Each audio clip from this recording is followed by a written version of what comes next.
मैं अनुप्रिया यादव, जनता दल यूनाइटेड की प्रदेश प्रवक्ता और मेरे साथ में मौजूद जनता दल यूनाइटेड की मीडिया पैनलिस्ट पूजा पैट्रिक जी, हम सभी आपका स्वागत। बिहार की महिलाओं को जिस तरह से नवरात्रि के पावन पर्व के समय में महिलाओं को सशक्तिकरण करने के लिए और महिलाओं को स्वावलंबी बनाने के लिए 75 लाख महिलाओं के खाते में 10,000 की राशि का जो कल स्थानांतरण हुआ है, इसके लिए पहले मैं इस मंच से प्रधानमंत्री मोदी जी और माननीय मुख्यमंत्री नीतीश कुमार जी को तहे दिल से धन्यवाद देती हूँ। चुनाव आ रहा है तो आपको 10,000 रुपए मिलेंगे।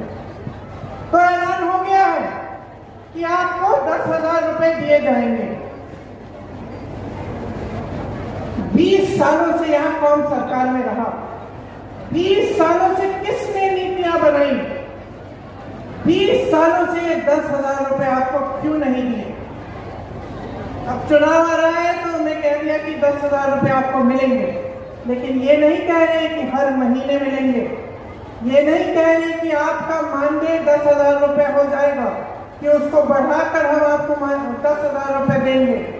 ये सिर्फ ये कह रहे हैं कि अब बड़ी संख्या में हम महिलाओं को 10,000 रुपए दे देंगे। क्यों? ताकि आप अपना वोट उनको दें। सिर्फ एक ही मकसद है, एक ही नियत है। सवाल है, और प्रियंका गांधी जी दिल्ली तो आप चली गई, लेकिन हम अभिलाषी हैं कि दिल्ली में बैठे बैठे यहाँ जो आप झूठ का पुलिंदा बना कर गई, हमारे इस सवाल का जवाब आप दिल्ली में बैठे बैठे हमें देंगी।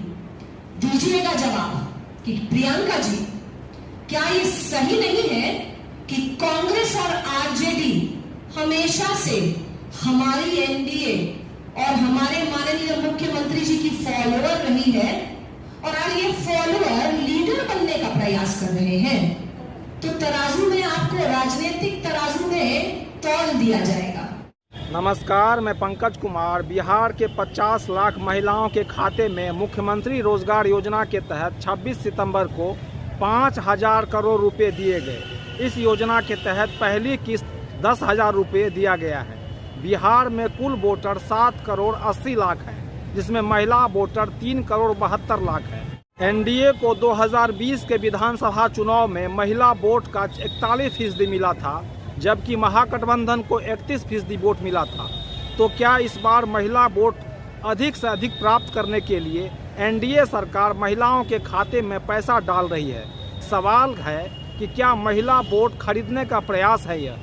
साइकिल योजना हो, पोशाक योजना हो, महिलाओं को 50% आरक्षण हो पंचायती राज में, चाहे बेटियों को 35% आरक्षण नौकरी में, ये सारी योजनाएं अपने आप में पूरे भारत में बिहार पहला राज्य था जिसने महिलाओं को सशक्त करने के लिए ऐसी योजनाओं का शुभारंभ किया, और उसका अनुसरण कई राज्यों के सरकारों ने किया। और आज जीविका जैसी हमारी योजनाओं की योजना को आदरणीय प्रधानमंत्री मोदी जी ने जीविका योजना को आजीविका के नाम से देश में चल रहा है, और जिससे पूरे देश की महिलाएं जो है सशक्तिकरण की ओर आगे बढ़ रही है। तो जब आपको सिर्फ चुनाव के पहले स्कीम दी जा रही है, सिर्फ चुनाव के पहले पैसे दिए जा रहे हैं, आपको समझना चाहिए कि नियत में खोट है। प्रियंका गांधी जी वो आई थी, पहुंची थी मोतिहारी में, महिलाओं के समूह को संबोधित कर रही थी, और उन्होंने एक बात कहा जो मुझे चुभा और मुझे लगा कि इसका जवाब तो बनना चाहिए। उन्होंने कहा 10,000 में महिलाएं अपने सम्मान को नहीं गिरवी रखेंगी। तो मैं उनसे पूछती हूँ कि 2,500 में क्या महिलाएं अपने सम्मान को गिरवी रखेंगी? और पहली बार महिलाएं अपने सम्मान को गिरवी क्यों रखेंगी कि जब माननीय मुख्यमंत्री नीतीश कुमार जी ने अपने शासनकाल के उनके चौमुखी विकास की है, तो सम्मान गिरवी रखने की बात नहीं है। सम्मान से समझौता हम तो कतई नहीं करेंगे, और आपने जिन शब्दों का इस्तेमाल किया है उसको हम बताएंगे। हम सम्मान से और अभिमान के साथ बिहार में जीते हैं, क्योंकि यह बिहार नीतीश कुमार जी ने संभाला है रहा है। और सम्मान का मतलब ये नहीं है कि चुनाव के 10 दिन पहले 10,000 रुपए पकड़ा दिए, हमें खरीदने की कोशिश है। ये हमारा सम्मान नहीं है। हमारा सम्मान तब होगा जब आपको मानदेय, हर महीने का मानदेय सही मिलेगा। सम्मान तब होगा जब आपको पैरों पे खड़े होने तरह से सरकार आपका समर्थन करेगी। आपका सम्मान तब होगा जब आपकी बेटियां पढ़ने जाएंगी और अपने आप को सुरक्षित समझेंगी। और मैं आपको सीधा सीधा बता देती हूँ कि भाजपा की सरकार, नीतीश जी की सरकार आपको कभी इस तरह का सम्मान नहीं देंगे। और ये दैनिक भास्कर का प्रति है, आप देखिए किस तरह से ये छपा हुआ है। यहाँ पे 50 लाख महिलाओं के खाते में रोजगार के लिए 26 तारीख को भेजा गया है 5,000 करोड़ रुपए। चुनावी वादों का सालाना भार 33,926 करोड़ रुपए पड़ने वाला है। बिहार में 50 लाख महिलाओं के खाते में मुख्यमंत्री रोजगार योजना के तहत 26 सितंबर को 5,000 करोड़ रुपए भेजे गए। इस योजना के तहत चुनी गई हर एक महिला को 10,000 रुपये पहली किस्त में दिया गया है। बिहार सरकार ने पिछले 2 महीने के भीतर कई योजनाएं की है। इसका सालाना बोझ 33,926 करोड़ होगा। यह अगले साल 2026-27 के बजट में दिखेगा। जो महिला रोजगार योजना के माध्यम से, जैसा कि मैंने पहले बताया कि जीविका के माध्यम से आज मुझे गर्व हो रहा है ये बोलते हुए कि ग्रामीण परिवार से आने वाली महिलाएं, 24 लाख महिलाएं आज स्वरोजगार कर रही हैं, लघु उद्योग कर रही हैं जीविका के माध्यम से। और जो 10,000 की योजना हमने कल खाते में महिलाओं को दिया है, उन्हें इसलिए दिया है कि आने वाले समय में वह उससे एक रोजगार पैदा करेगी, सरकार मॉनिटरिंग करेगी और मॉनिटरिंग करने के बाद में यह 2 लाख रुपए उनके खाते में जाएगा। हमारे गठबंधन ने तय किया है कि जो जरूरतमंद महिलाएं हैं उनको 2,500 रुपए हर महीने मिलेगा। आपके मानदेय की बात हम सब अच्छी तरह से समझ रहे हैं और आपके मानदेय को बढ़ाने के लिए, आपके सम्मान के लिए हम सब काम करेंगे। आपने यहाँ मंच पे कई महिलाओं ने अपने बच्चों के स्वास्थ्य की बात की। हमने तय किया है कि जिस तरह से कांग्रेस की सरकार ने राजस्थान में 25 लाख का स्वास्थ्य बीमा जारी किया था, उस तरह से बिहार में हम उसे लागू करेंगे। इसका मतलब है कि 25 लाख रुपए तक कोई भी स्वास्थ्य सुविधा, चाहे वो सर्जरी हो, दवा हो, कुछ भी हो, वो आपको मुफ्त में मिलेगी। या दूसरे एक मुफ्त अनुदान देना है। चुनावी खाते के खजाने पर पड़ने वाले भारी बोझ का बिहार सरकार को अनुमान था। सरकार ने जुलाई से सितंबर तक 16,000 करोड़ रुपए कर्ज लेने की तैयारी पहले से कर ली है, जो पिछले साल की इस अवधि के तुलना में 4,000 करोड़ ज़्यादा है। पहले से किए गए वादे को भी पूरा करने की चुनौती है। इसका सरकार के सीमित संसाधन को देखते हुए आगे भी कर्ज का सहारा लेने से इनकार नहीं किया जा सकता है।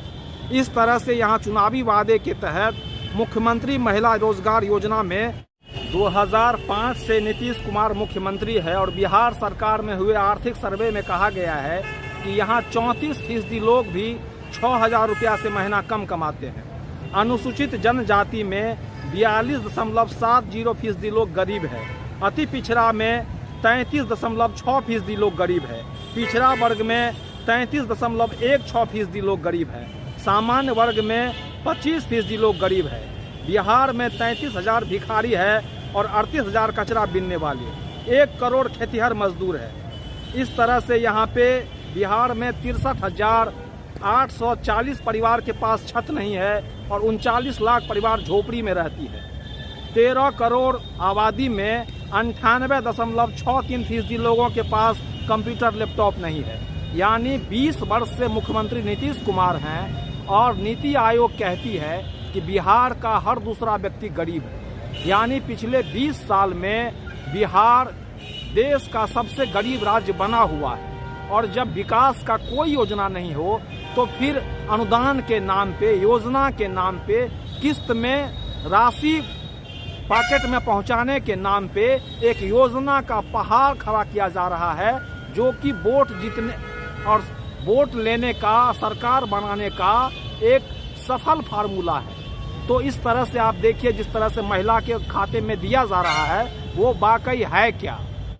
जो सरकार, जो नेता महिला की शक्ति नहीं पहचानेगा, जो चुनाव के समय सिर्फ अपने मुंह दिखाने आएगा और बोलेगा कि लो एक स्कीम निकाल ली आपके लिए, लो 10,000 रुपए, लो 5,000 रुपए, उसको सबक सिखाइए, सबक सिखाइए, उसकी नीयत को पहचानिए, पहचानिए कि आपकी अपनी एक बहुत बड़ी शक्ति है जो इस देश की सबसे बड़ी शक्ति है।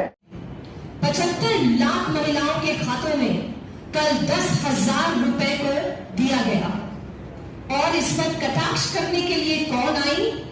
एक राजनीतिक पर्यटक लगाकर बोलती रही कि उनकी काल में 90 के दशक में कांग्रेस और 2005 के पहले की दशक की राजद सरकार ने हमारे प्रदेश में बहुत सारे विकास और तरक्की के काम किए।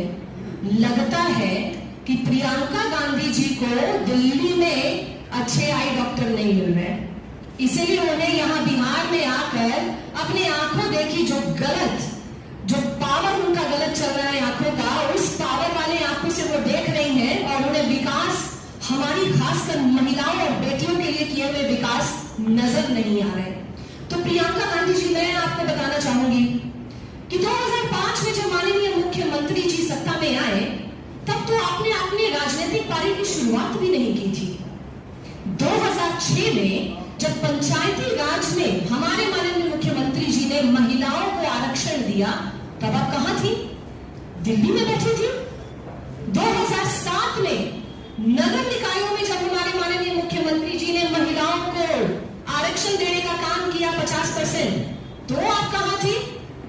दिल्ली में बैठी हुई थी, अपने घर में थी, अपनी राजनीतिक पारी शुरू करने का अभ्यास कर रही थी आप। और आज हमारे प्रदेश में आकर हमारी जीविका दीदियों को, हमारी महिलाओं को, हमारी बेटियों को, उनकी सशक्त जिंदगी को देखकर ये आप लगता है कि उसे पचा नहीं पा रही, बौखला गई हैं आप। इसीलिए एक अलग गलत नजरिया पेश करने की कोशिश करती हैं और मीडिया के सामने हमारे 20 वर्षों की हमारी डबल इंजन और खासकर माननीय मुख्यमंत्री जी के द्वारा लाई हुई योजनाओं से जो हमारी महिलाएं सशक्त हुई हैं वो आपको नजर नहीं आ रहा। पिछले 20 बरस से मुख्यमंत्री नीतीश कुमार है और जनता की स्थिति में, महिला की स्थिति में कोई बदलाव नहीं हुआ है।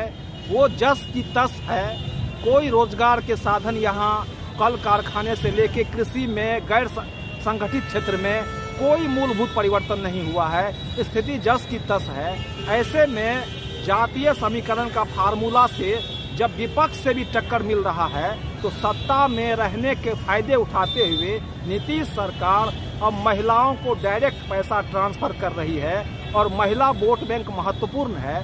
तो क्या इसे वोट खरीदने का प्रयास माना जाए? बिहार जैसे गरीब राज्य में जहां पे अभी भी परिस्थितियां बद से बदतर है, कोई मूलचूल परिवर्तन नहीं हुआ है, सुधार नहीं हुआ है और सैद्धांतिक रूप से हम इसके सहमत हैं कि लाचार गरीब को पैसा मिलनी चाहिए। लेकिन जिस तरह से चुनाव के ऐन वक्त पहले जनता के खाते में, महिलाओं के खाते में ये पैसा दिया जा रहा है, तो इसे क्यों ना वोट खरीदने का प्रयास समझा जाए।